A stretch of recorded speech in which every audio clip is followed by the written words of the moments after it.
I'm going to introduce now my good colleague, Joe Ackroyd. Joe Ackroyd is the Director of Engineering and Deputy Floodplain Administrator at the Technical Affairs Division of the New York City Department of Buildings. As the Deputy Floodplain Administrator for the community of New York, Mr. Ackroyd provides technical and administrative support on all issues related to floodplain management. As technical advisor for current code revision cycle, he was extensively involved in revisions to flood-related design provisions and foundation design provisions of the New York City Building Code. Prior to working for the Department of Buildings, Mr. Ackroyd worked for the MTA and private engineering firms as a geotechnical engineer, specializing in geotechnical design, geotechnical investigations, and construction inspection. Mr. Ackroyd received a Bachelor of Science in Civil Engineering from the University of Rhode Island and Master of Science in Civil Engineering from the New Jersey Institute of Technology. Mr. Ackroyd is a licensed professional engineer in the state of New York. He is also the father of two, including baby Alice, born just last week. So thanks to his family for letting him come and visit us today.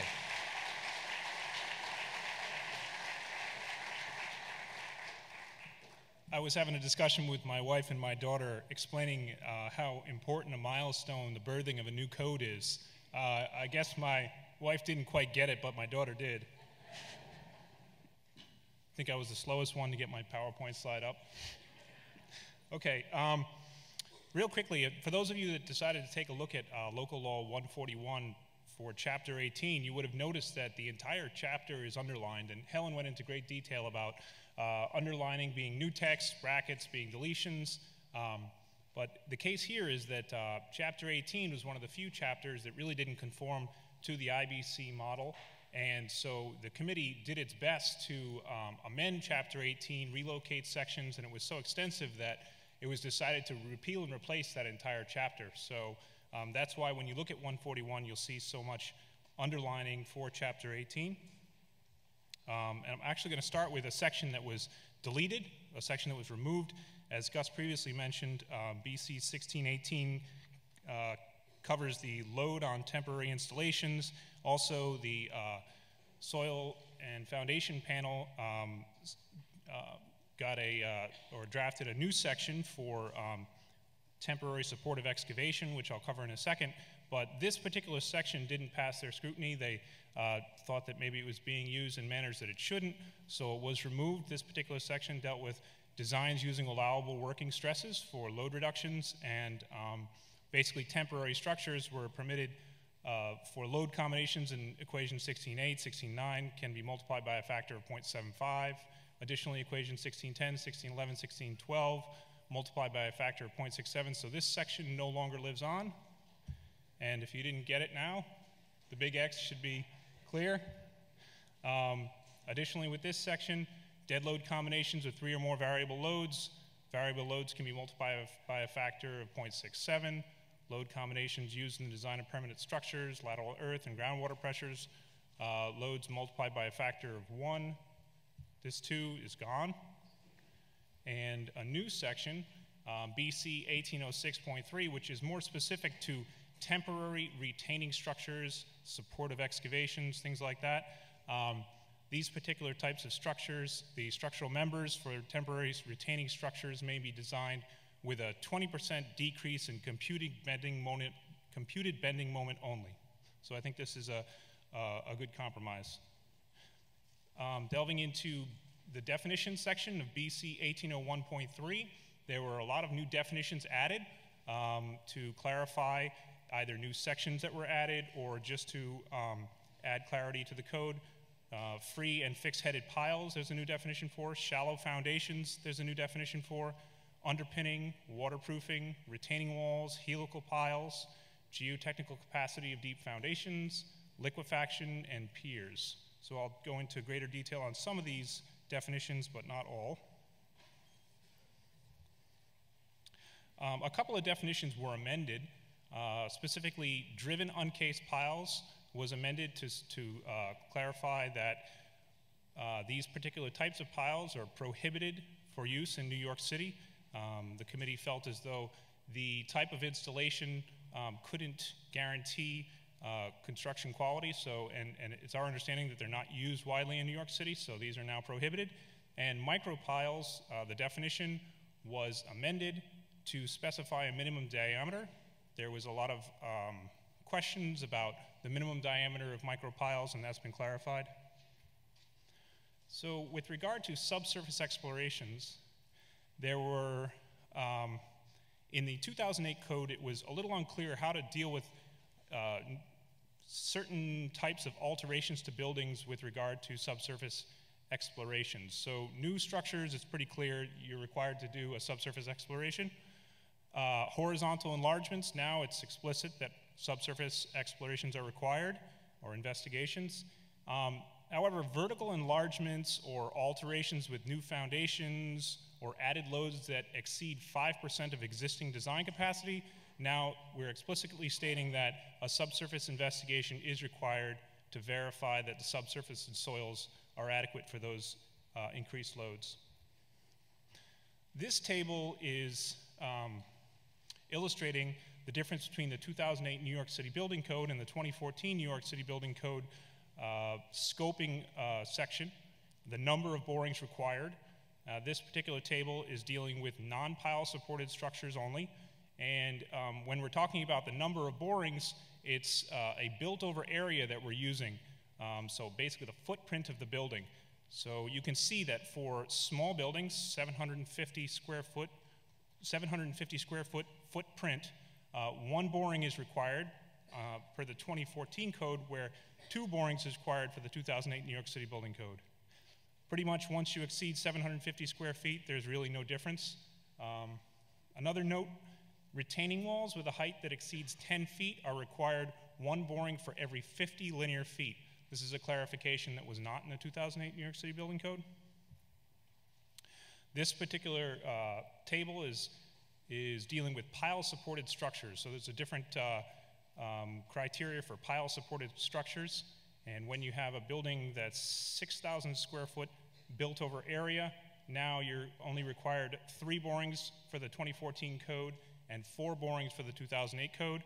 And you can see that they're basically 2 different equations moving at a different slope. So when you get to a built over area of 100,000 square feet, that's where you start to see an additional boring savings. So that's something to look forward to. This table is showing you the alternate test substitution rate for borings. So alternate tests are becoming more mainstream. I think the committee felt more comfortable increasing the criteria, the substitution rate. When I talk about cone penetrometer tests, or CPTs, those are pretty much the alternate test of use. So the provision for CPT substitution in the 2008 New York City Building Code was 2 CPTs for 1 soil boring. That's the substitution rate. But for the 2014 code, you're looking at 1.5 CPTs for 1 soil boring. So additionally, the minimum number of borings required when a substitution is proposed is 2 borings for every 10,000 square feet, or 1.5 required borings for not less than 2. So the 2014 code, 1/2 of the required borings, but not less than 2. So a quick example here, a 20,000 square foot building would require 4 borings and 14 CPTs when alternate tests are proposed for the 2008 New York City Building Code, whereas the 2014 Building Code would require 4 borings, but only, 5 borings, but only 8 CPTs. So you have to do more borings, 1 more boring for the 2014 Building Code, but the number of CPTs is significantly reduced. Another nice change here, the allowable bearing pressures of certain type 7 soils was changed or increased. Gravel and crushed rock previously had a 3 ton per square foot allowable bearing pressure. That has been increased to 6 tons per square foot. And concrete fill was previously not permitted as a structural fill, but the 2014 Building Code is going to permit it as a structural fill with an allowable bearing pressure of 3 tons per square foot. Some of the highlights to the shallow foundation section, BC 1805. This was previously called footings. This shallow foundation is a new term, an IBC term, so that's a widespread change to the building code. Chapter 18. Grade beams, a exemption was added to make explicit that grade beams are exempt from frost protection requirements. So there was often question about whether grade beams were required to bear below the, well, they don't really bear, but to be located below the frost line. That's not the case. Additionally, piers were relocated to the shallow foundation section. This is, the committee felt that they are more appropriately located in this section, and it makes explicit that pile load tests don't apply to pier foundations. The damp proofing and waterproofing section was significantly amended. The prescriptive requirements from its legacy text from the 2008 code and from the 68 code was removed. Previously they had very, I don't want to say outdated, maybe they were outdated provisions, and the committee felt as though there are a lot more options out there and that it should be more of a performance-based section, so that was removed. With regard to deep foundations, this is a new term also. Previously, piles, the section was pile foundations, and now we're calling it deep foundations. This is consistent with the International Building Code. So micropiles, we have a new definition for micropiles, or amended definition. Micropile is a drilled and grouted deep foundation element with a diameter that measures between 5 and 14 inches that develops its load-carrying capacity by means of a bond zone in soil. So previously, a cased concrete pile had a minimum diameter of 8 inches, so this is making clear that a diameter less than 8 inches is acceptable for micropiles. Some highlights of this section 1810.8, obviously I've gone over the diameter. One thing to keep in mind is that the design shall exclude end bearing. This is just a friction pile.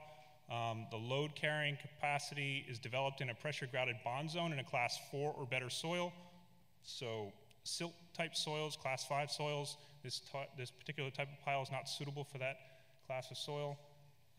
Additionally, axial compression load tests are not required for loads less than 20 tons for micropiles. Deep foundations, again, helical piles. A new definition was added. This is the helical piles are defined as a manufactured deep foundation steel element consisting of a shaft and one or more helical bearing plates, helices, screwed into the ground by application of torque on the shaft. So some of the highlights of section 1812, one thing to keep in mind is that helical piles require approval in accordance with 28.113.2. So the takeaway is that all helical piles are not created equal, and there is a helical pile buildings bulletin which will be amended to reflect the fact that there were some changes in the building code, but it does accurately reflect how a helical pile is approved and accepted by the department. So if you can see the lower picture, the one in the middle, this particular helical pile has a sticker on it that says ICC ES Legacy Report number 95048. So this particular helical pile was evaluated and approved by ICC, and so that particular pile is acceptable for use in New York City. I would look to the building code, the buildings bulletin, which will be revised to verify exactly how helical piles are considered and deemed acceptable.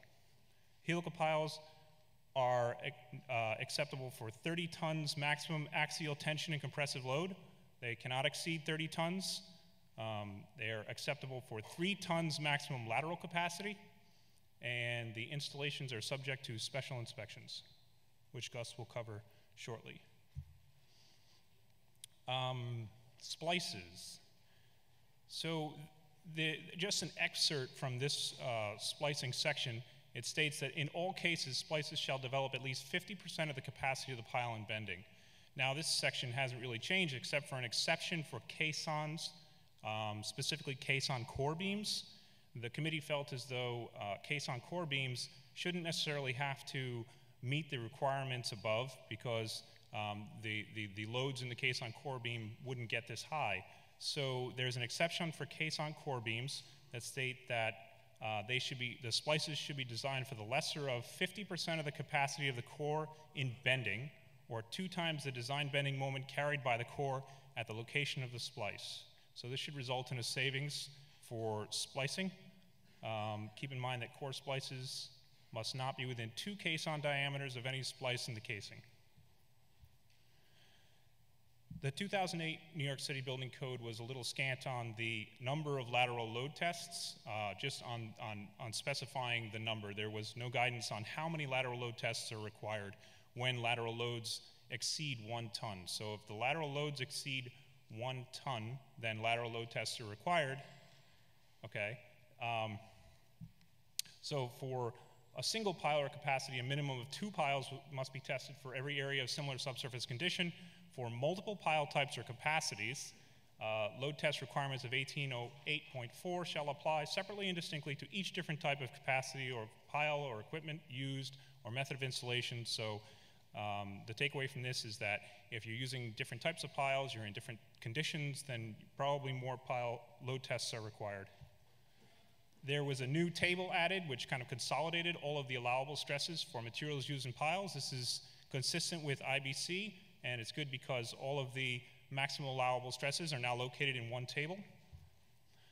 With regard to liquefaction, as Gus previously mentioned, the building code now adopts ASCE 710 for seismic provisions. Because liquefaction is primarily a seismic phenomenon, we adopted ASCE 710 for this particular section. So in keeping with that, this particular section was amended, and all of the screening and analysis requirements of ASCE 710 were incorporated in this section. One thing to note is that per ASCE 710, section 11.8.3, the potential for liquefaction screening must be evaluated for site peak ground accelerations consistent with the maximum considered earthquake peak ground acceleration. So this is going to result in screening to a higher acceleration than previously in the 2008 New York City Building Code.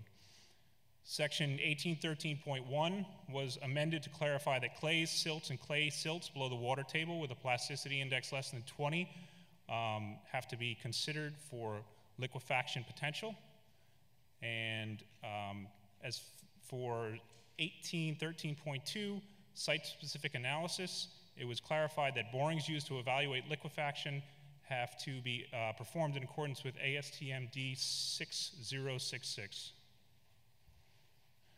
Further on liquefaction, BC 1813.2.1, peak ground accelerations. So for consistency with ASCE 710, a new table was added. This table 1813.2.1 shows all of the values of the maximum considered earthquake geometric mean, peak ground accelerations adjusted for site class effects. And additionally, foundation design and analysis, definitions were improved and required relationships were changed so that the cyclical resistance ratio and the cyclical stress ratio reflect ASCE 710. Lastly, the liquefaction assessment diagram was modified for consistency with ASCE 710 and ease of use. As for the underpinning and support of adjacent structures, this section was, the title was changed to infuse adjacent, supportive adjacent, the general scoping provisions were expanded to include protection of property not containing structures. So if you're supporting excavation adjacent to a piece of property that doesn't necessarily have a building on it, you're required to protect that property so the loss of ground doesn't result in the sidewalk sinking or cracking or things like that. Additionally, the underpinning and bracing section 1814.11 was modified to clarify that underpinning piers, walls, piles, and footings are designed as permanent structural elements because they will remain in place and carry loads for the duration of that structure. And lastly, this section clarified that underpinning foundations and structures shall be designed to account for lateral pressures exerted on the underpinning.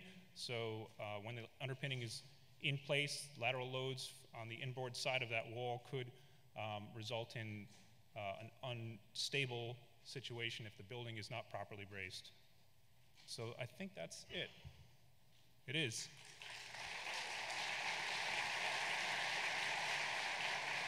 So at this time, we're going to take a 20-minute break. And so now it is 10 past, so we'll come back at 3:30.